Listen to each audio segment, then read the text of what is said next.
ये चौपाल लगी हुई है हमारे गांव पगलापुर की, जो कि यहाँ पर दो बहुत फेमस व्यक्ति आए हैं गांव के। इनमें एक व्यक्ति हैं लक्ष्मीदास और दूसरे व्यक्ति हैं यशराज सेठ, और इन दोनों की सुलह करवाने आए हैं हमारे गांव के मुखिया। अब देखते हैं आगे। आप दोनों लोग गांव में सबसे पैसा वाले हो और आप लोग आपस में लड़त भिड़त रहा था, ज़्यादा लड़ो भिड़ो ना। और गांव में तो आप लोगों के चक्कर में गरीब जनता पिस रही है और आप दोनों लोग आपस में सुलह कर लो, ठीक है? समझौता कर लो आपस में। ये बात तुम हमसे क्यों कह रहे हो? ये बात तो इस लक्ष्मीदास से कहो जो हमारे हर काम में टांग अड़ा देता है। तुम्हारा मतलब मैं झगड़ता हूँ? हर बात में तुम टांग अड़ाते हो मेरी। तुम यार हमारी हर सेक करते हो। हम बुलेट लाए तुम भी बुलेट ले आए, हम पजेरो लाए तुम भी पजेरो ले आए। तुम हमारी सेक क्यों करते हो? ऐसा तो हमने भी जिप्सी लाया था, तुम क्यों लाया है? हमने साइड में मकान बनवाया, तुमने क्यों बनवाया? हमने हवेली बनवाई, तुमने क्यों बनवाई? हमने रोड के किनारे दुकान बनवाई, तुमने क्यों बनवाई? हाँ बनवाई तो बनवाई, करना हो जो कर ले। मेरो का कर लियो देखे? नहीं तुम हो क्या कर लियो? चलो देख ले। तुम्हें देख ली आई जाओ मैडम। अरे यार तुम लोग ये सुलह करने के लिए बुला रहा है, तुम लोग ये लड़ने लगे। ऐसे रहो तो तुम लोग छवि खराब हो जाएगी, समझ गए? इधर के लड़ियो तो तुम लोग हम सुलह ना कराए, समझ गए? इस तरह से गांव का विकास नहीं हो पाएगा और हमें कुछ ऐसा चक्कर चलाना पड़ेगा जिससे गांव का विकास हो जाए, वरना ये दोनों लोग गांव वालों को जीना हराम कर देंगे।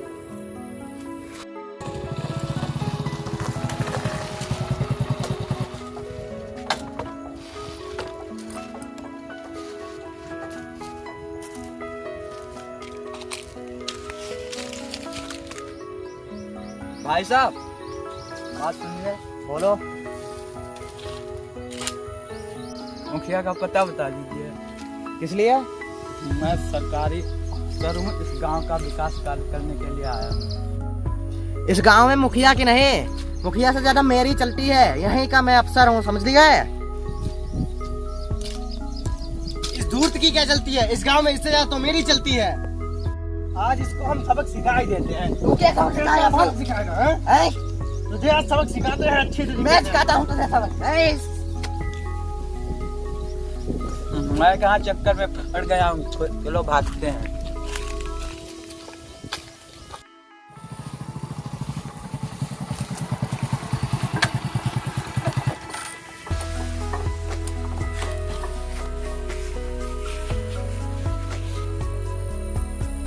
अरे देव भाई यहाँ कैसे आ गए? अरे मुखिया जी, मैं आपसे ही मिलने आया। हाँ हाँ बताओ क्या बात है?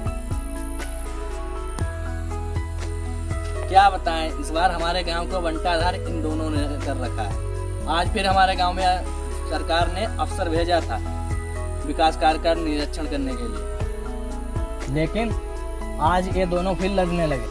इनकी दोनों की लड़ाई देखकर अफसर फिर भाग गया है। और हमने यहाँ तक भी सुना है, अफसर कह रहा था कि इस बार हम अपने कागजों में ये लिख देंगे इस गांव में विकास हो चुका है और इस गांव को कोई रुपए की जरूरत नहीं है। अब आप ही बताओ इन दोनों क्या क्या करें।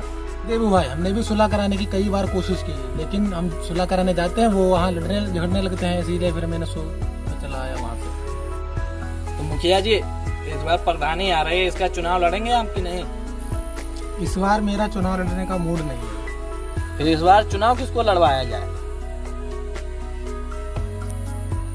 इस बार चुनाव में यशराज और लक्ष्मीदास को लड़वाएंगे और जो भी जीतेगा उसे इस गांव का ग्राम प्रधान घोषित कर दिया जाएगा और सबसे ताकतवर व्यक्ति उसे माना जाएगा। ठीक है फिर मुखिया जी, नमस्कार, चलते हैं।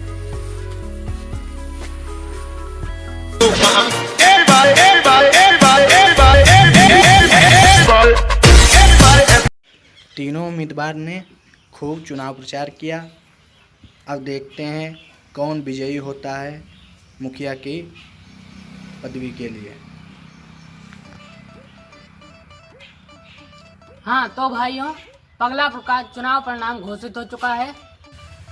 पगलापुर में 3 प्रत्याशी खड़े थे। इनमें पहले प्रत्याशी थे सेठ लक्ष्मीदास, दूसरे प्रत्याशी थे सेठ यशराज। उन दोनों के अलावा भी एक प्रत्याशी थे सेठ देबू भाई, जिनमें से सेठ लक्ष्मीदास को मिले हैं 300 वोट। लक्ष्मीदास जिंदाबाद, लक्ष्मीदास जिंदाबाद, लक्ष्मीदास जिंदाबाद। अगले प्रत्याशी यशराज को मिले हैं 300 वोट। एस राज जिंदाबाद, एस राज जिंदाबाद, एस राज जिंदाबाद। क्या यार, अभी उनके जब अनाउंसमेंट हुआ था 300 वोट का, तब भी तुमने कहा जिंदाबाद जिंदाबाद, और फिर जो है यशराज सेठ का हुआ तब भी तुम कह रहे जिंदाबाद जिंदाबाद। समझ में नहीं आ रहा तुम किस पार्टी में हो। जो जीतेगा मैं उसी की पार्टी में रहूंगा। फाइनल विजेता का नाम मैं घोषित कर रहा हूँ।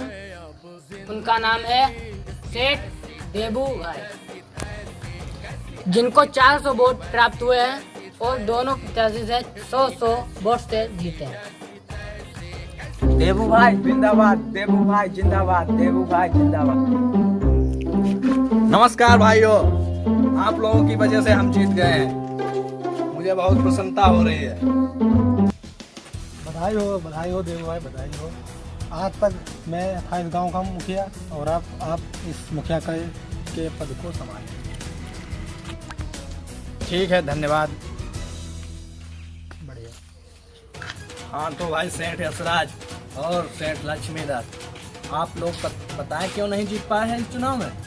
आप दोनों लोग आपस में लड़ते रहे, जब एक रह के रहोगे, मिलकर रहोगे, तभी एकता होगी।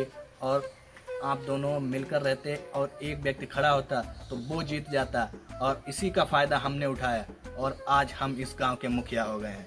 समझिए, आगे से मिलकर रहना, जिससे हमारे गांव का विकास होगा। अब देखना तुम 5 सालों में इस गांव की सूरत मैं बदल दूंगा। सही कहा आपने, हम दोनों को नहीं लड़ना चाहिए, हम दोनों को एक हो जाना चाहिए। अगली बार हम साथ लड़ेंगे और जीतेंगे। फ्रेंड्स, तो इस वीडियो में ज़्यादा आप लोगों को कॉमेडी तो मिलेगी नहीं, लेकिन हाँ एक मोटिव है इसमें, जो कि एकता में शक्ति है। आप सभी लोग मिलकर रहेंगे तो आप विजयी होंगे। हाँ दोस्तों, तो आप लोगों ने हमारी वीडियो को देखा, कमेंट में बताएं कैसा लगा, और वीडियो को लाइक करें, शेयर करें और चैनल को सब्सक्राइब करें। घंटा जरूर दबाएं। जय हिंद, जय भारत।